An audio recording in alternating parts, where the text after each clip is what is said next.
estava ali, eu estava cansado. Se vier para ir para o Galeto, glória a Deus daqueles irmãos que estiveram aqui ajudando. Glória a Deus para aqueles que contribuíram comprando, né? Aqueles que fizeram almoço, mas contribuíram para abençoar os outros irmãos. Ser evangelho, irmãos. Não chegamos à marca de 100 galetos, porém, obrigado. Só para deixar registrado assim para a igreja, nós conseguimos abençoar algumas famílias, com algumas peças de galeto ali. Só isso aí já valeu, irmãos. Amém? Deus é muito bom. Então, irmãos, hoje nós vamos falar sobre o dia mau. E quando esse dia mau chega, o que fazer? Sabe que quando eu preparava essa mensagem, o Senhor ele falava bastante comigo, e é de prática, né? Quando a gente está em contato com o Senhor ele começa a responder as nossas orações, ele começa a responder os nossos questionamentos. E aí me veio, né? Nós somos ótimos cristãos até vir a primeira pedra do caminho, até a primeira adversidade. Somos ótimos cristãos até a chegada do dia mau, porque é ali que nós somos postos à prova. É quando nós passamos pelo deserto, e esse deserto é que define o quão próximo ou quão distante nós estamos de Deus. Uma coisa é certa: se nós não estamos sendo espremidos, moídos, apertados, tem algo errado na nossa caminhada de fé. Sofrer é uma característica dos cristãos, não tem como fugir disso. E não se preocupem, eu não quero pregar aqui em terra arrasada, pelo contrário. Também não acha que eu vou dizer que vai ficar tudo bem, porque isso aqui não é evangelho tabajara. O Senhor ele não é um mordomo que atende às nossas necessidades, Ele é o soberano que faz a sua vontade. Amém? Após Cristo, que também passou pelo seu deserto, sempre me chamou e me chama a atenção muito a vida do apóstolo Paulo. E cara que sofreu. Uma vez, eu já citei isso aqui, mas é válido citar novamente, eu coloquei ali na inteligência artificial, né? Como é que era o apóstolo Paulo? A fisionomia do apóstolo Paulo: baixinho, mais velhinho, caolho, provavelmente manco. O cara que além de sofrer pra caramba, ele não tinha beleza alguma. Mas é o cara que voava no Espírito, o cara que teve uma das maiores experiências com o Senhor. Após o Espírito Santo, né? Provavelmente inspirado por ele, o maior autor dos livros que hoje nós pregamos nos cultos. Que bênção, se nós pudéssemos ser um terço do que foi o apóstolo Paulo. Paulo, por diversas vezes, sofreu as alegres e duras provações, tudo em nome da pregação do Evangelho. Vamos lá. Sofreu perseguição e violência, apedrejamento em Listra, foi apedrejado e arrastado para fora da cidade, sendo dado como morto, mas sobreviveu. Isso está em Atos 14, 19 e 20. E um detalhe que eu sempre gosto de frisar: Paulo quase morto. A palavra de Deus diz isso, depois lê. Levanta, bate suas vestes e diz: eu vou voltar para lá para pregar de novo. Eles não terminaram o serviço, eu ainda não morri, então eu ainda posso falar do Senhor. Sofreu flagelos, espancamentos, sofreu múltiplos açoites, 2 Coríntios 11, 23 a 25. Ameaças e fugas, foi alvo de tentativas de assassinato, precisando fugir de cidades como Damasco e Tessalônica, Atos 9, 17. Sofreu prisões em Filipos, Jerusalém, Cesarém e novamente em Roma, onde foi martirizado. Mais uma vez, quando o profeta pega o cinto de Paulo, sem saber que era Paulo, diz: o dono desse cinto vai sofrer se for para Jerusalém. E Paulo faz exatamente isso: é para lá que eu vou, porque é necessário sofrer pelo Evangelho. Sofreu perigos extremos, naufrágios, enfrentou naufrágios, um em Malta, onde quase morreu afogado, 2 Coríntios 11, 25. Sofreu também perigos naturais, lutas com feras, perigos de rios, ladrões e alguns desafios ministeriais e missionários. Sofreu abandono, foi deixado por alguns como Demas, que amou mais o mundo. Sofreu traições, como a de Alexandre, do latoeiro, 2 Timóteo 4, 10 a 14. Sofreu rejeição. No início, os discípulos tinham medo dele, enfrentou oposição até dos seus próprios irmãos judeus. Teve problema até com Pedro. Cefas, né? Nome de batismo. Em Atos 9:26. Como se não bastasse, tinha um espinho na carne, uma aflição persistente, provavelmente uma doença que ele pediu a Deus que fosse removido. Mas Deus lhe disse que a sua graça lhe bastará. 2 Coríntios 12, do 7 ao 9. O início da conversão marcada pela cegueira, no caminho de Damasco. Foi cegado por uma luz divina, ficou 3 dias sem ver, sem comer ou beber, até ser curado por Ananias, em Atos 9. Sofreu diversas humilhações, teve que ser içado por uma janela para escapar dos inimigos, em 2 Coríntios 11:33. Porém, com um detalhe: essas dificuldades não o quebraram, pelo contrário, fortaleceram a sua fé. Se tornaram um testemunho de perseverança, mostrando que a graça de Deus, ela é o suficiente, ela basta. Em meio à fraqueza, em meio ao sofrimento, a voz do Espírito Santo nos consola, assim como consolou o apóstolo. E aqui eu quero fazer uma pergunta para a igreja.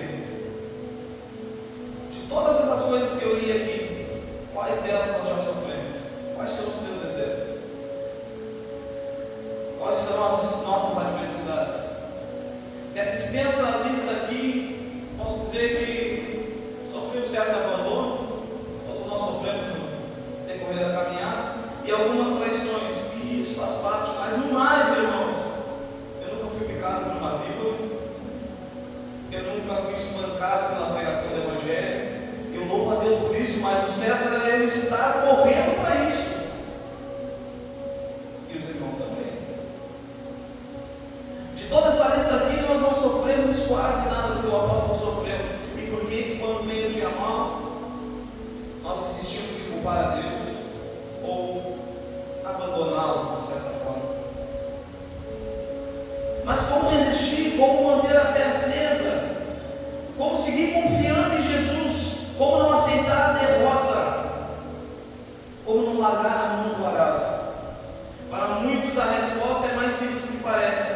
Se escondem mentiras, máscaras. Por vezes, quando a aflição é muito grande, recorrem ao suicídio. Para outros, só desistem, porque seguir a Cristo é um fardo pesado, é cansativo demais.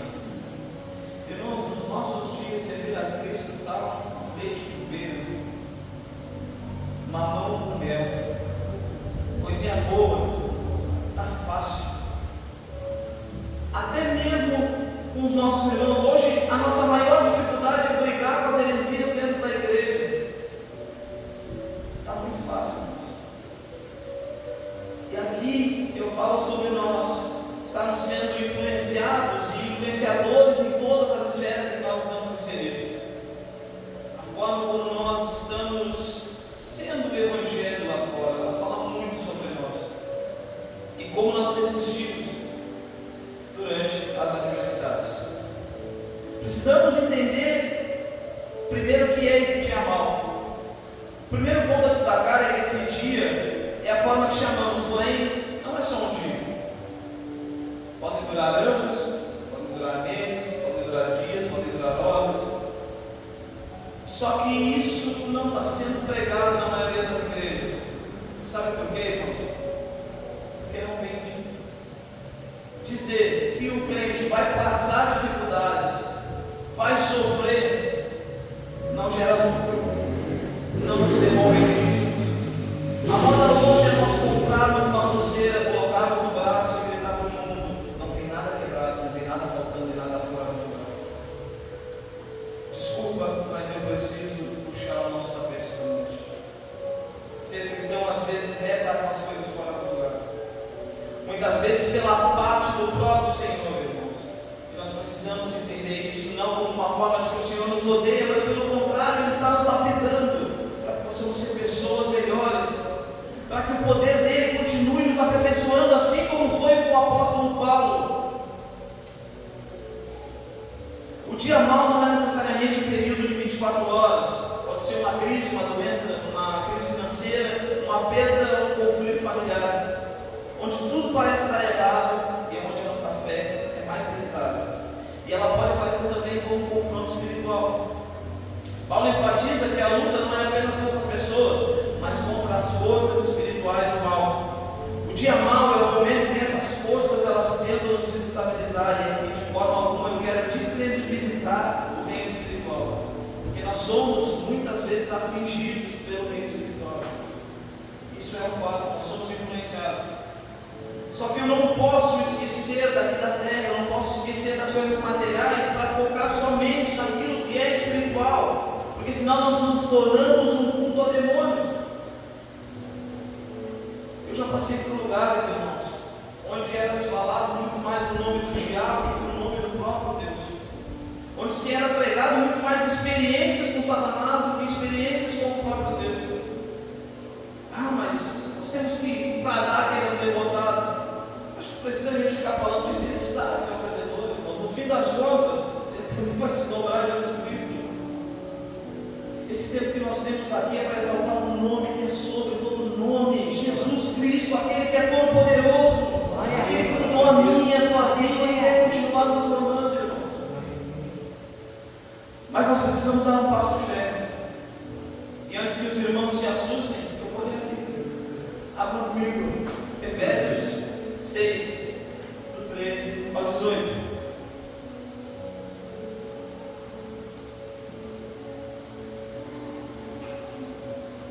Aleluia. Verso 13 diz assim: por isso, vistam toda a armadura de Deus, para que possam resistir no dia mau e permanecerem inabaláveis, depois de terem feito tudo. Aqui o apóstolo Paulo, já vivido e muito sábio, faz uma alusão a uma armadura, e eu acho isso muito legal quando a gente fala. Paulo ele vai dizer que ele se fez de lobo para ganhar os lobos. Paulo, nas suas pregações, nós vamos ver que ele usa algumas artimanhas da cultura do povo para ganhar o povo. E essa daqui foi uma dessas artimanhas. Alguém aqui já olhou o filme Fúria de Titãs? Todos aqueles filhos de deuses, eles tinham presentes dados pelos deuses. Alguns até mesmo armaduras. A gurizada que gosta de anime aí, né? Quem olhava Cavaleiros do Zodíaco, as armaduras dos deuses. Então era algo recorrente eles crerem nessa mitologia de que os deuses presenteavam os seus campeões com algumas armaduras, com algumas ferramentas, com algumas armas forjadas por esses deuses. E com nós não é diferente. Paulo toma isso, faz uma apropriação cultural, ele diz assim: dane-se, eu vou usar isso em favor do único Deus, o Deus Altíssimo, que fala: revistam-se da armadura de Deus, revistam-se do presente de Deus. O primeiro conselho aqui é a disposição e a sabedoria. O primeiro passo para resistir o dia mau é tomar uma decisão, pegar o que está à disposição e usar contra as situações mais perversas da vida. Por mais que doa, nós precisamos dar um passo de fé quando nós estamos passando pelo deserto. Mais à frente eu vou ver, eu vou falar para a igreja, não é tão difícil quanto parece, mas nós dificultamos o processo. É algo de cunho espiritual. E, irmãos, rejeitar essa armadura não é nem ego engrandecido, é burrice. É burrice da nossa parte. Verso 14 diz assim: mantenham-se firmes, cingindo-se com o cinto da verdade e vestindo a couraça da justiça. O segundo conselho é permanecer firme na verdade e na justiça do Senhor. Quantas vezes no dia mau, quando ele chega, nós escondemos atrás de mentiras, fizemos vista grossa para a injustiça. É impossível nós sairmos de situações desesperadoras sem que traga à tona toda a verdade, toda a realidade do processo. Quantas vezes nós tentamos esconder pelo que nós estamos passando, simplesmente para agradar as pessoas? Quantos pastores que eu conheço muitas vezes com o casamento destruído e não comentam porque vai pegar mal e não tentam consertar? Esse é o grande problema. É tão falado dentro das igrejas em se tomar posse, tome posse disso, tome posse daquilo. E por que nós não fazemos uso daquilo que o Senhor verdadeiramente nos deu?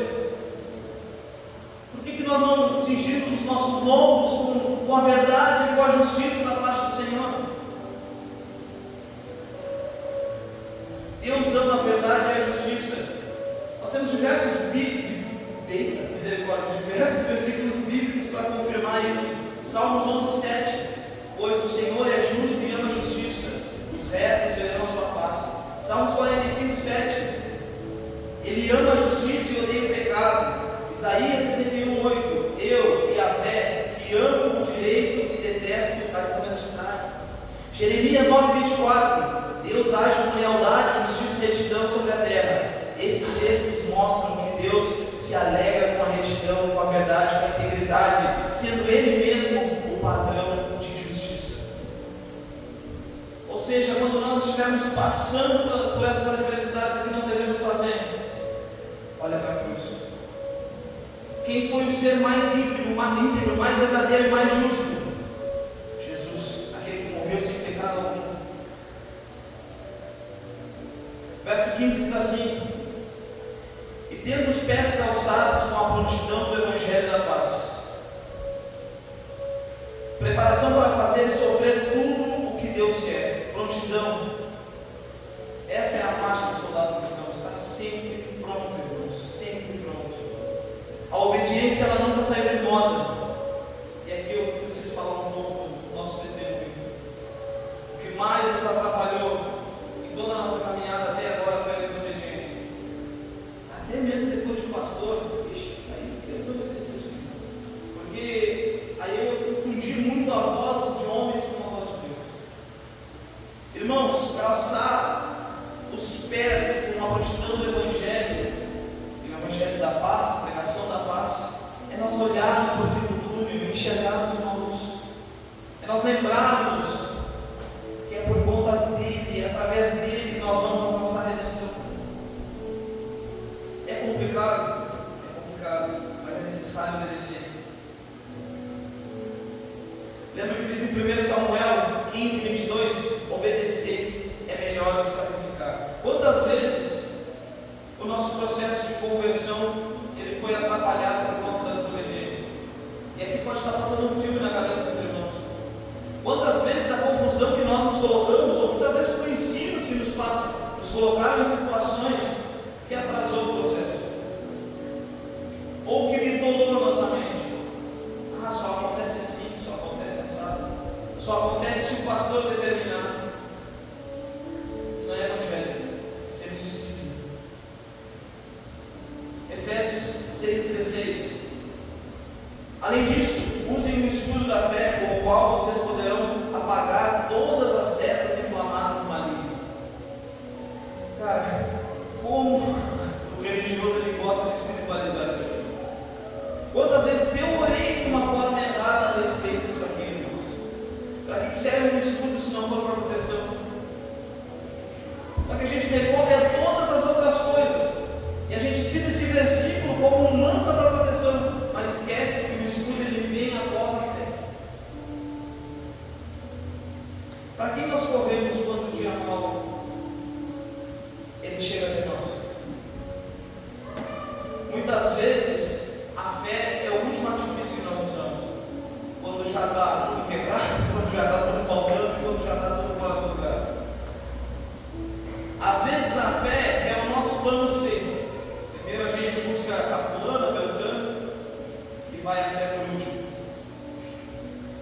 Todos aqui já passaram, ou estão passando, ou passaram no plano de mal. Nessas situações, com sinceridade, irmãos, quando que foi que de primeiro momento já lembraram diretamente de buscar a fé, de recorrer à fé?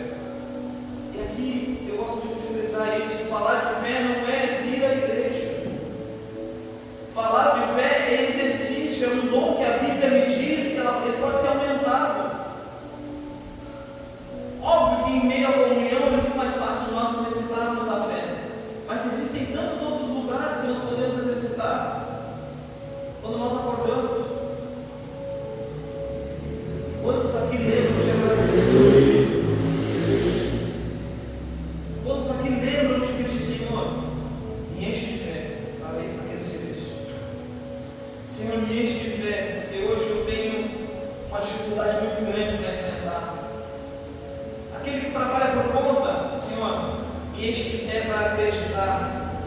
celeiros vão transbordar nesse dia. Às vezes a última coisa que nós recorremos é a fé, irmãos, e isso é imaturidade, isso revela que o nosso coração ainda está muito apegado nas coisas e muitas vezes em pessoas. Revela até uma certa maldade do nosso coração, porque nós recorremos a tudo ao nosso redor, menos a Deus. Eu lembro de uma situação na escola, faz tempo, e na época eu era cristão, porém católico. Tinha uma colega na minha sala de aula que ela era evangélica, dois adolescentes, né? E aí nós tínhamos uma prova, e eu tinha o costume, eu muito devoto ao Santo Expedito, eu tinha o costume de levar uma fotinha do Santo Expedito. E antes da prova, eu estudava pra caramba, eu me esforçava, mas contribuindo lá, eu não era perto do estudo. E aí eu pegava o meu santinho ali e rezava o Santo Expedito. E aí um dia nós estávamos à beira de uma prova muito desgastante, foi no 8º ano, não me lembro. E aí eu estava com o santinho ali e essa menina me falou: "Ô Igor, deixa eu rezar aí contigo." Aí eu olhei para ela: "Você não é evangélica?" "Não, eu sou, mas deixa eu rezar aí contigo, vai que ele me ajuda."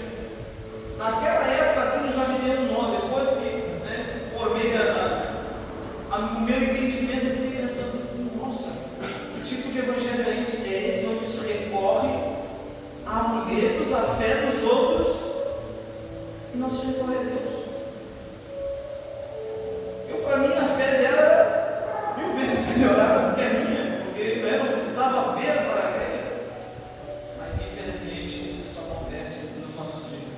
Quando, pastor? Quando nós atribuímos a cura a uma rosa.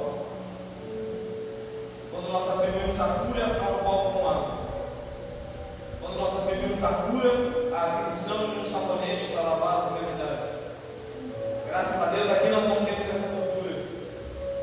Graças a Deus que permaneça assim, irmãos. Mas em muitos lugares, irmãos, essa é a lei do lugar. É necessário que se compre uma indulgência, é necessário que se compre um amuleto para que o Senhor opere do lado. Misericórdia. Hebreus 11:6, verso que nós estudamos há poucos dias, diz assim: sem fé é impossível agradar a Deus. Ou seja, faz o que for necessário, grita, sapateia, recorre a quem tu quiser, mas se não tiver fé nele, não vai agradar. É como um grande amigo meu diz: é tirar pérolas aos porcos. Efésios 6:17. Usem o capacete da salvação e a espada do Espírito, que é a palavra de Deus. Uma melhor tradução vai dizer assim: aceite isso que está sendo referente à salvação, ou seja, tenha em mente que você é salvo. Crie essa cultura, irmãos. Vir à igreja não te faz salvo, amém? Porém, a nossa vida de fé, ela demonstra se nós somos salvos ou não. Nós podemos ter N dúvidas, nós podemos viver com a vida sempre quebrada, mas a nossa convicção de que nós somos salvos, isso não pode ser alterado. Porque senão a gente está vivendo um engano, a gente está vivendo uma mentira. Tenha em mente que você é salvo. Não se permita duvidar nesse é o segundo. A cabeça do soldado estava entre as principais partes a serem defendidas, pois nela os golpes mais mortais poderiam ser feitos. É a cabeça que comanda todo o corpo. E é aqui onde entra aquela espiritualidade que eu queria falar. Satanás, ele nos dá dicas. É assim que ele nos engana. Só que ele só está externando aquilo que o meu coração quer. Ele só está externando aquilo que eu já queria fazer. Por isso que nós temos que ter essa sabedoria e sim gritar para o mundo: nós somos salvos, nós somos encontrados pelo Senhor. O sacrifício que Ele fez na cruz, pela minha e pela tua vida, não foi em vão. Tem um teólogo que diz assim: a cabeça é a sede da mente, que quando se apodera da segura esperança evangélica da vida eterna, não receberá falsas doutrinas, nem dará lugar às tentações de Satanás. Isso aqui é muito importante, irmãos. Quantas vezes por não recorrermos à fé, consumimos qualquer lixo, qualquer porcaria, às vezes internet. Irmãos, às vezes, recorremos a ser espíritas. Lembra o que aconteceu com Saul? Quando encontrou a necromante? Foi morto. O Senhor, Ele não se agrada que nós vivamos essa vida dupla, irmãos. Ou nós somos dele e temos essa certeza, ou nós somos do mundo. Isso precisa ficar bem claro nos nossos corações. É através da mente que todos os dias nós somos boicotados. É através da mente que nós trancamos os processos. E a espada do Espírito? Essa é a nossa segurança. É a poderosa palavra do Senhor. Aquela espada de dois gumes, citada lá em Hebreus 4:12, que descreve a palavra de Deus como viva, eficaz, mais penetrante do que uma espada de dois gumes, capaz de julgar os pensamentos e intenções do coração, e é exclusivamente provida pelo Espírito. Embora ela seja provida pelo Espírito, existe um ato que eu devo fazer: abrir a minha Bíblia. Ao invés de nós buscarmos profetadas lá fora, irmãos, abra sua Bíblia. Abra sua Bíblia. O Senhor, Ele quer falar contigo. Nos momentos de maiores aflições, nos dias maus, abra a palavra do Senhor. Eu lembro que no passado eu tinha muita dificuldade com isso, porque a gente era bem mais pentecostal. Eu amo os irmãos pentecostais aqui, mas a gente era muito pentecostal e a gente descredibilizava a palavra, a ponto de eu chegar para pregar uma mensagem, eu colocava o dedo no versículo e essa era a mensagem que o Senhor queria falar. Eu acho meio doido, de ignorância, não lembro como. Sem qualquer explicação, sem buscar qualquer informação, e isso confundia as pessoas e acabava confundindo a minha fé, porque o que eu li ali, de qualquer forma, acabava também atrasando os processos da minha vida. Eu lembro de uma piada crente que o pessoal conta por aí, de um irmão que gostava muito de fazer isso, de pegar as promessinhas e viver, né? Que ele pegava na promessa. E um dia ele pegou aquele versículo que diz que Judas se enforcou, só que ele não quis se matar. Diz assim: foi e enforcou-se. Dali em diante ele começou a ler Bíblia, de verdade. Dali em diante ele começou a olhar para a Bíblia com sabedoria. Amém? O que nós estamos fazendo com as nossas Bíblias em casa? Aqui é algo digital, mas é Bíblia, tá? Com o nosso celular, o pastor César adora falar isso. Qual é o aplicativo que tem mais acessos? Verso 18: orem no Espírito em todas as ocasiões, com toda oração e súplica, tendo isso em mente, estejam atentos e perseverem na oração por todos os santos. Por fim, vem essa oração, meus irmãos. 1 Tessalonicenses 5, do 14 ao 19, se os irmãos quiserem acompanhar, por favor, vai dizer assim: exortamos vocês, irmãos, aqui, advirtam os ociosos, confortem os desanimados, auxiliem os fracos, sejam pacientes para com todos, tenham cuidado para que ninguém retribua o mal com o mal, mas sejam sempre bondosos uns para com os outros e para com todos. Verso 16 diz assim: alegrem-se sempre.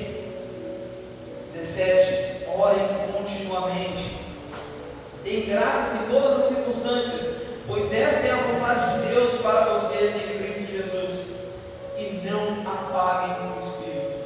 Eu gosto muito de citar essa passagem como uma ordenança, dito pela boca de um apóstolo, mas uma ordenança da parte de Deus: orem sem cessar. As piores religiões, aquelas que vocês mais abominam, elas se comunicam com seus deuses, com as suas identidades, e nós temos dificuldade de falar com o Senhor, principalmente quando chegam as adversidades. Ou sou eu que, quando as adversidades chegam, eu não sinto vontade nenhuma de orar.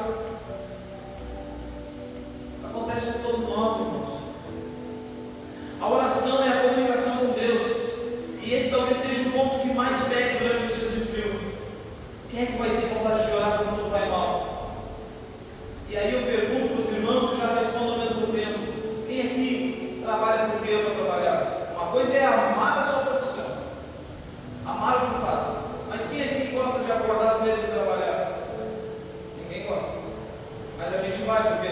Porque precisa. Por que se deve orar, pastor? Porque precisa, cara. Porque é necessário. Orar é uma necessidade, uma necessidade extrema nas nossas vidas. Ah, mas o Senhor, Ele sabe o que se passa no meu coração. Sim, Ele sabe o que se passa no meu coração. Mas se nós não externarmos isso, irmãos, vai ficar somente isso. E aí nós não vamos experimentar as maravilhosas graças do Senhor.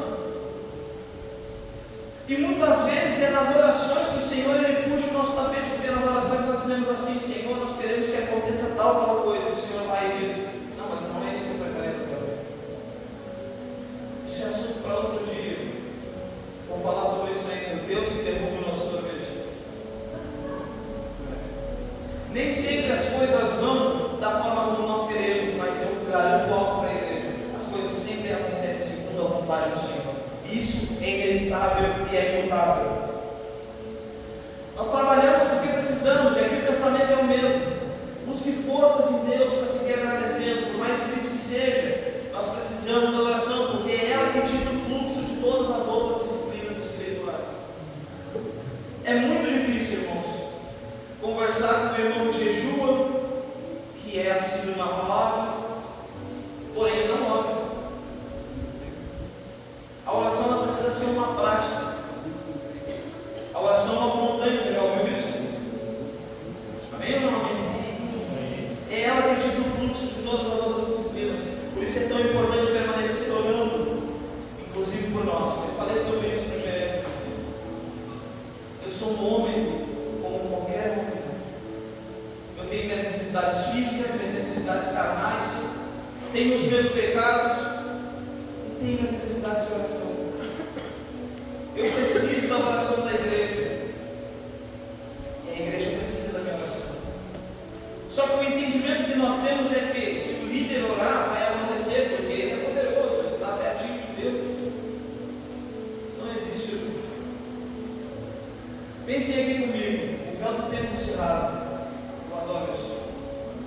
Verteu o sangue de Cristo, o véu do templo se rasgou, os celeiros do céu se abrem. Agora ele diz assim: vocês são o templo do meu Espírito, eu habito em todos vocês.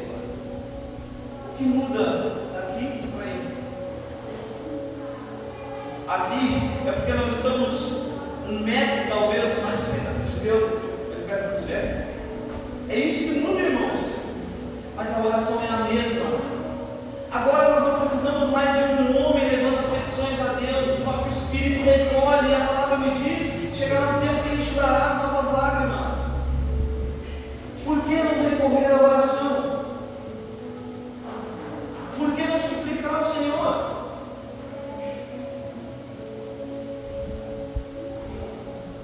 Eu preciso de você, você precisa de mim.